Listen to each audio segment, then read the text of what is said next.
Hi, my name's Rachel. I'm from Creative Birth and Creative Parenting.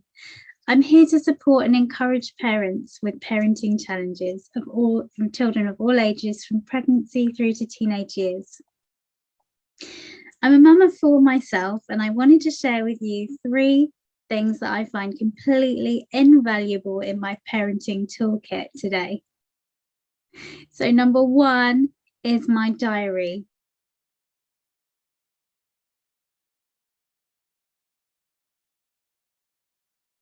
Now, I've come to shoot this video without my diary, so I can't show you, but absolutely everything goes in my diary. Everything that I need to know for me. So I include if I need to take somebody somewhere, if somebody has something that they need to do, also my work schedule, everything goes into my daily diary. So without it, I'd be completely lost. I take notes in there too. So I don't know if you guys are planners or listers, but I also use that space to make my list and I keep it all together. I try and keep it with me at all times so that I can keep on top of what's going on. And I use it to transfer to my next tool, which is my calendar.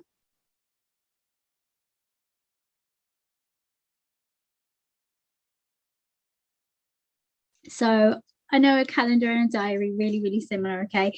But I get the calendars that have all the names across the top.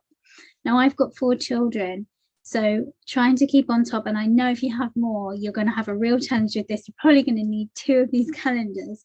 But what I do is I have everybody's name across the top, and then underneath every single day of the week going downwards. So everybody has a square for every single day. And I write down every single date and time that needs to happen in there. And I transfer between my diary and my calendar. And that helps me to stay organized, because when you have a lot of children and they need to be a lot of places, as I'm sure a lot of you parents can are nodding your heads and it can be very chaotic. It can be very easy to kind of drop the balls and forget one thing, which can have a massive snowball effect, and you just start losing everything, losing a plot. And so it's really important to then have some way of catching back up. And I teach my children as well that they need to write on the calendar in their date whatever's going on. So I've got two children who go to college, so they need to write down their college times. They need to write down, so that I know if they need a lift, anything like that goes on the calendar. Also mine and my partner's appointments, any appointments, anything that we need to do, so that everybody can at a glance know where each other is. So if you come home, somebody comes home from college, where's mummy, where's the baby? Well, okay, they're at this, they're at that. So I find that really helps to keep our family flowing, and without it, I get really lost. On my calendar, there's also a section for shopping lists. We talked about lists in the diary. The section for shopping lists is for everybody to write on.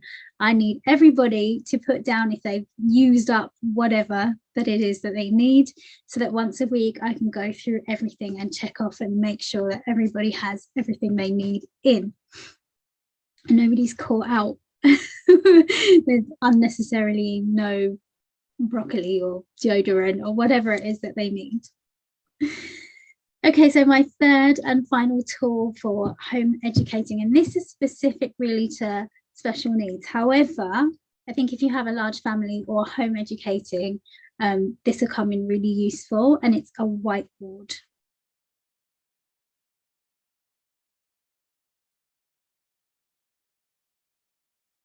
So on my whiteboard, I list out every single hour of the day. So I know that sounds kind of maybe neurotic and maybe kind of overbearing, but what that does for me is kind of similar as with the calendar and with the diary, is that it just keeps everybody knowing what's going on. So on that, this was specifically came about because of my eldest having autism and needing to understand what was going to happen next, because if he didn't know what was going to happen next, we could get a meltdown, and that would then take up a lot of time that was not really necessarily available at the time. So what I would put on there is an overview. So when we first started using it, my son went to school, so it had blocked out the school hours. And it then had underneath the school hours, it would then have like after school if there was a club, if mummy had to go shopping, if mummy was at work, because he used to then at some points used to come home and then wait for me to get home and I'd go pick up the others from the childminder or whatever. So he would know. But what came in really useful for me, and this is my little hack for the day, and I don't know if you want to how you can make this your own, but I'm sure there are ways, is that my son, he's one of his specialist subjects, his special things that he really, really enjoys is Super Mario. So what I got was these magnets to go on the whiteboard, and they'd have like little Mario characters. And one magnet in particular, I let him put them on the fridge and put them onto the board as he wanted, so he could decorate his day with whatever.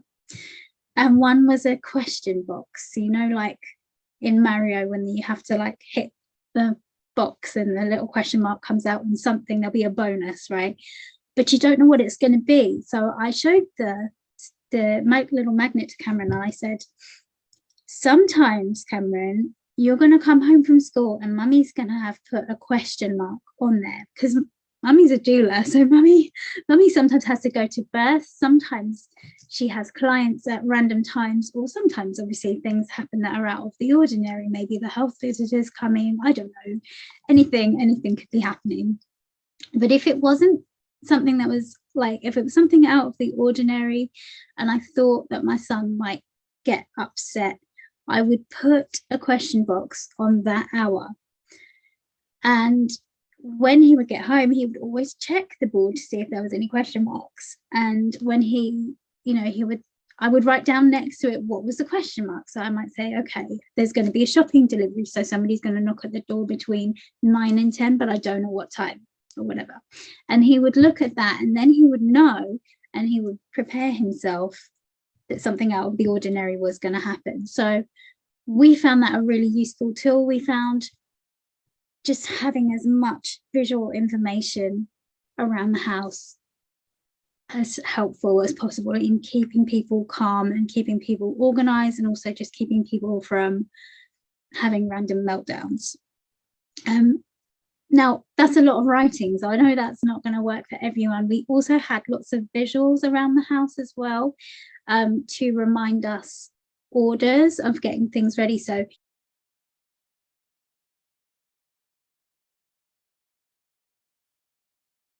if, for example, we needed to have a morning routine where we were going to school, we would need to know that we need to eat breakfast, we need to get dressed, we need to pick up our bag, and we need maybe our coat, and we need to go. So what we'd have is these pictures in order, and they would go up above our written board.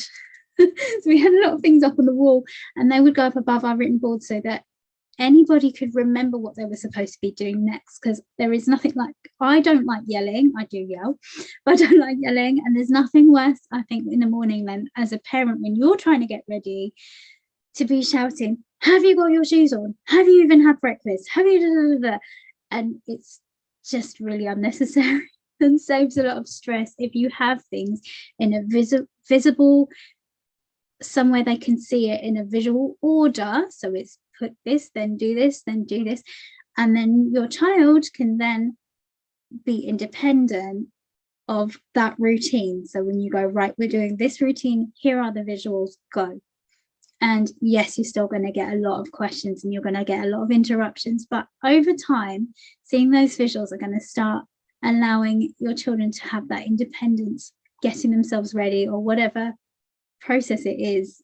And we'll talk more about that in another video, but processes and orders of doing things. So I hope you've enjoyed my 3 most useful tools for my parenting toolkit today, and I look forward to seeing you in future videos. Thanks very much. Bye.